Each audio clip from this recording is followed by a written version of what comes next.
Halo, Assalamualaikum warahmatullahi wabarakatuh. Perkenalkan, nama saya Nurlela Sunani Sania dari Tadris Kimia 1B. Oke, di sini saya akan memberitahu teman-teman semua apa sih serunya belajar filsafat itu. Kemudian, apa juga pelajaran berharga setelah mempelajari filsafat pada masa klasik, Helenisme, serta abad pertengahan. Yuk, buruan simak video berikut ini.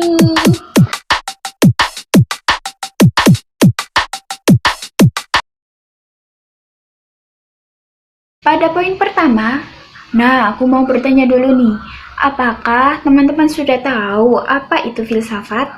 Kemudian, setelah mempelajari filsafat, kita mulai belajar bersama-sama.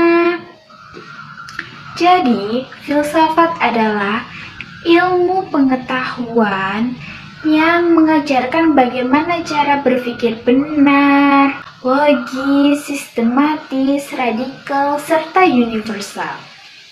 Nah, teman-teman, perlu kita ketahui bahwa filsafat berasal dari Yunani pada abad ke-6 sebelum Masehi. Bapak dari filsafat sendiri yaitu Thales, seorang traveler dari Mesir. Filsafat berasal dari dua kata, yaitu philos atau philen yang berarti cinta, kemudian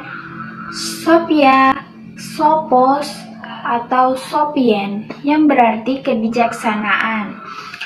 Kebijaksanaan di sini bermakna sebagai pengetahuan. Secara bahasa diartikan sebagai cinta kebijaksanaan atau sebagai cinta pengetahuan. Filsafat sendiri merupakan the mother of knowledge. Apa itu the mother of knowledge? The mother of knowledge. Apa itu? The mother of knowledge adalah ibu pengetahuan atau induk pengetahuan. Mengapa disebut begitu? Karena filsafat melahirkan beberapa ilmu pengetahuan. Banyak sekali tokoh-tokoh yang terlahir dari ilmu filsafat ini, teman-teman. Nah, dari pengertian tadi sedikit mengenai filsafat. Mungkin teman-teman sudah berpikir nih, sudah merancang apa sih filsafat itu. Oke, kita akan masuk ke apa sih serunya belajar filsafat itu. Baik, filsafat. Sudah tahu kan ya tadi apa itu filsafat? Dalam filsafat, kita bisa memahami bahwa sesuatu tidak selalu nampak seperti apa adanya.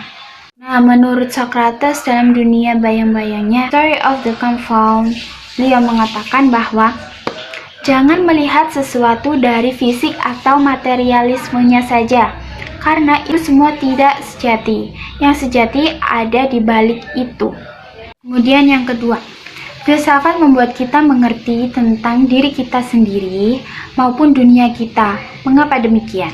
Karena filsafat mengajarkan kita bagaimana kita bergulat dengan pertanyaan-pertanyaan mendasar. Kemudian yang ketiga, filsafat dapat membantu kita untuk melihat dan mempertimbangkan pendapat dan pandangan yang berbeda-beda. Nah, apa sih pelajaran berharga setelah mempelajari filsafat klasik, Helenisme, serta filsafat pada abad pertengahan? Oke, baik, kita akan mengkaji yang pertama yaitu filsafat pada masa klasik. Filsafat pada masa klasik ditandai dengan munculnya tokoh-tokoh yang mengkaji tentang manusia atau antroposentris pada abad masa klasik yaitu Socrates.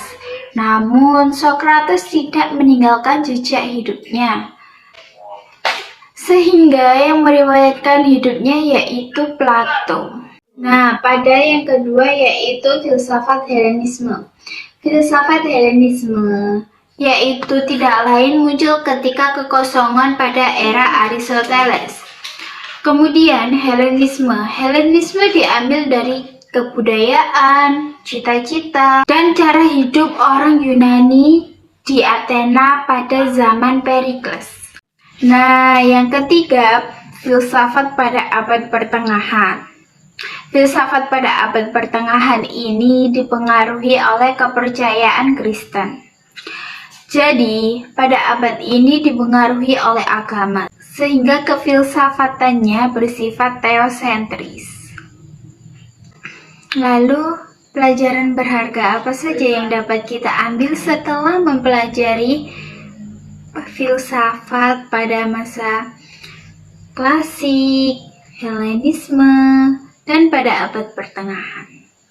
Nah, pelajaran berharga setelah mempelajari filsafat pada masa klasik yaitu agar kita dapat memahami hidup sebagai manusia yang beretika dan bermoral serta berpikir secara sistematis. Nah, yang kedua yaitu filsafat pada masa Helenisme. Pelajaran berharga yang dapat saya ambil yaitu bagaimana kita bisa mempelajari masalah sosial pada saat itu, dan bagaimana cara mengharmoniskan pendapat yang berlawanan. Nah, pada yang ketiga yaitu filsafat pada abad pertengahan. Nah, pada abad ini kan didominasi oleh agama. Jadi pelajaran yang dapat saya ambil yaitu bagaimana kita belajar untuk membawa manusia ke arah yang benar tanpa mendominasi, serta kita tetap mempertahankan harkat dan hakikat manusia. Nah, dari video tadi sudah tahu kan apa serunya belajar filsafat? Masih banyak keseruan lainnya. Jadi yuk buruan mulai sekarang kita belajar filsafat bersama-sama.